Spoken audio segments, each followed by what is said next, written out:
Mirador, tour de chauffe. Sur le vif.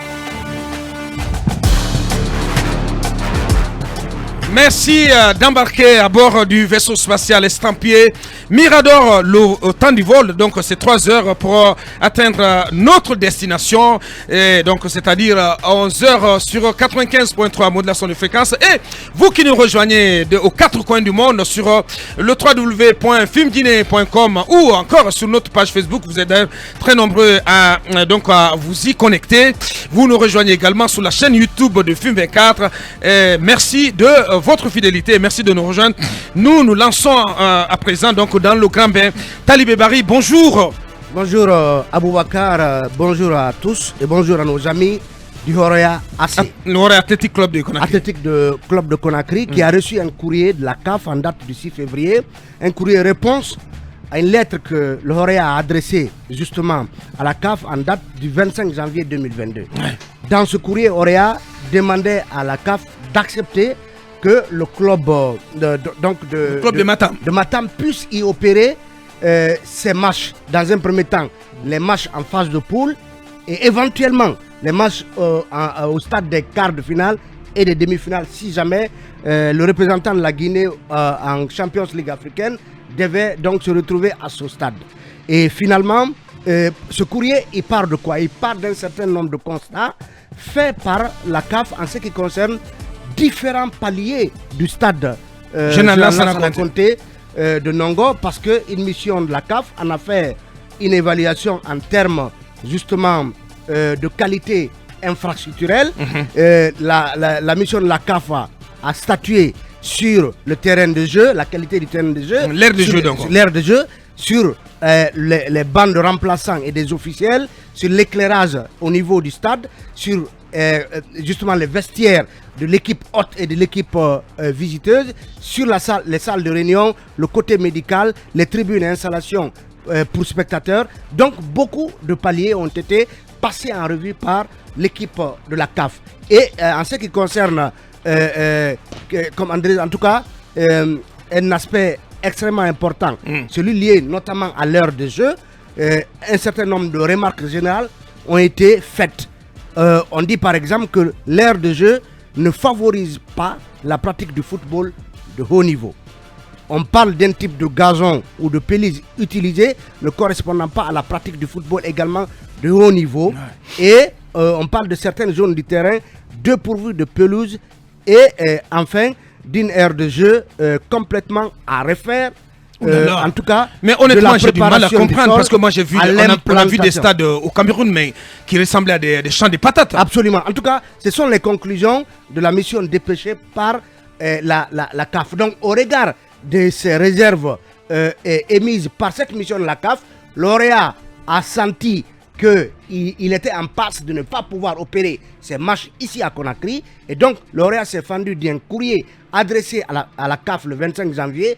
Et finalement, la réponse de la CAF a été qu'elle accorde la possibilité à Horea d'y jouer, donc de jouer au stade du Général Lansana Conté, un match. Un seul match. Un seul match. Dans le cadre de la phase de poule. Un seul match, donc dans le cadre de la phase de poule qui commence déjà le 12. Ce samedi. Ce samedi.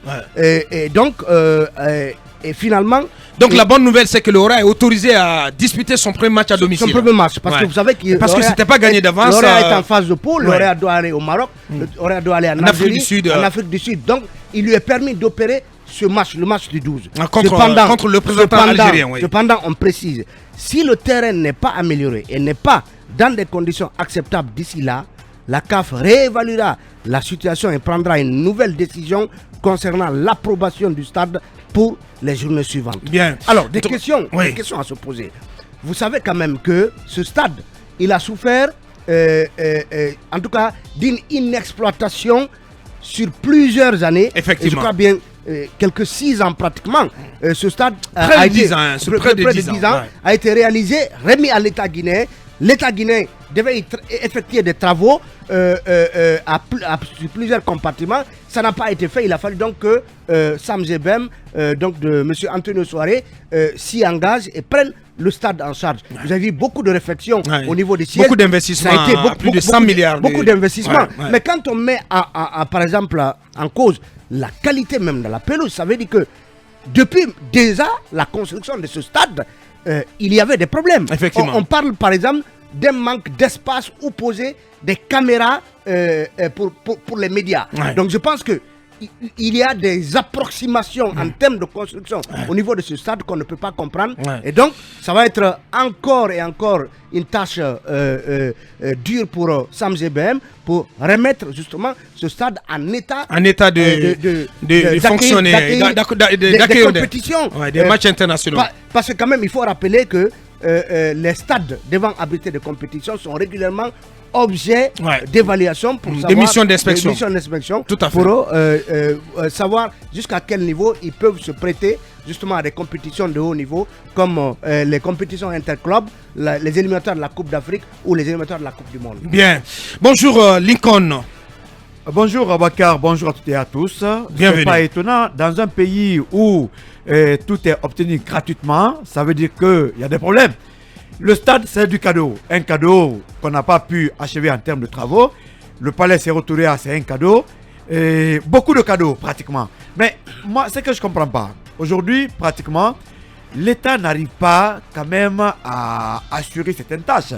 On est en train de dire que c'est Antonio Soare qui est venu au chevet de l'État pour pouvoir opérationnaliser ce stade. Mais quelle est la participation de l'État guinéen dans ce sens? C'est comme si le stade est complètement abandonné. Moi, je crois que c'est des pratiques qu'il faut complètement abandonner. Nous sommes un État souverain. Ouais. On le revendique, mais dans les faits, parfois, l'État est très passif. Abaka, permettez-moi de dire un bonjour à une injustice qui doit être réparée. Vous avez tous connu, puisqu'on parle de football, monsieur Bruno Bangoura, ancien Abakar Bruno Bangoura, ancien président de la Fédération guinéenne de football, qui était le patron des douanes, qui a beaucoup fait pour le pays en termes, en tout cas, de football. Mais dans la famille est aujourd'hui, c'est vrai, d'un domaine que M. Bruno a laissé, un domaine à Yataya qu'il a acheté en 2003. Mais en 2011, plus tard, c'est une dame qui sort pour revendiquer, en tout cas, la propriété au nom des héritiers. Mais malheureusement, Bakar, qu'est-ce qui se passe? Cette dame, Salematou Kamara, était appuyée par des barons de l'ancien régime, notamment M. Comment il s'appelle Mbani Sangaré, qui aurait pris 5 parcelles de ce domaine et qui a financé les médias à l'époque pour accompagner la dame. Rappelez-vous cette émission où la dame même a menacé Bruno. Quelques mois après, le monsieur est mort. Mais malheureusement, la dame qui a porté plainte à la cour, au tribunal de Dixine, n'a pas quand même eu gain de cause.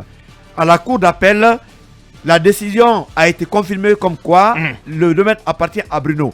Mais entre-temps, les mêmes barons du régime, notamment Saïd Touré et comment on appelle Mbani Sangaré, ont usé de leur force politique pour faire changer la décision de la cour d'appel, cette fois-ci en cassant la décision. Comme par extraordinaire. Mais extraordinaire, Abakar. Aujourd'hui, M. Bruno Bangoura a laissé des enfants. Ces enfants ne peuvent pas posséder le domaine que le papa a laissé. Et au niveau de la justice, il y a assez de problèmes.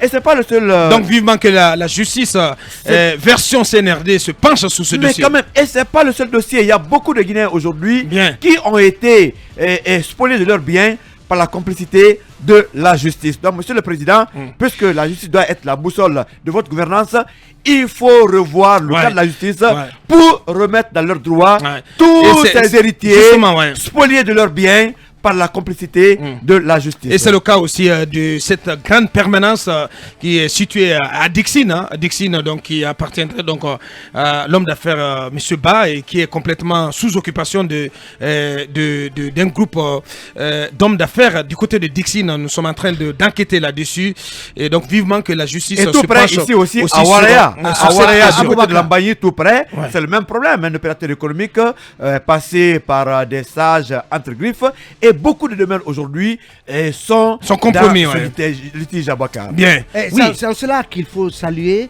l'initiative du procureur général près la cour d'appel de Conakry, Charles White, qui a mis en place plutôt une commission de suivi de l'exécution des décisions de justice. Ça c'est important. Absolument. Donc cette décision, il l'a prise. C'est nos confrères d'Afrique à Guinée qui rapportent l'information et cette commission est chargée entre autres, de recevoir les demandes et réquisitions d'exécution examiner la régularité des actes à l'appui des dites demandes et y donner suite, prendre les dispositions nécessaires pour assurer la sécurité de l'huissier chargé de l'exécution Bien. et des lieux. Donc, Entre autres. une commission pour Suivre l'exécution. parce que c'est un des problèmes justement auxquels la justice Sinon, est confrontée. le point nodal, le tendon d'Achille même de la justice. Absolument.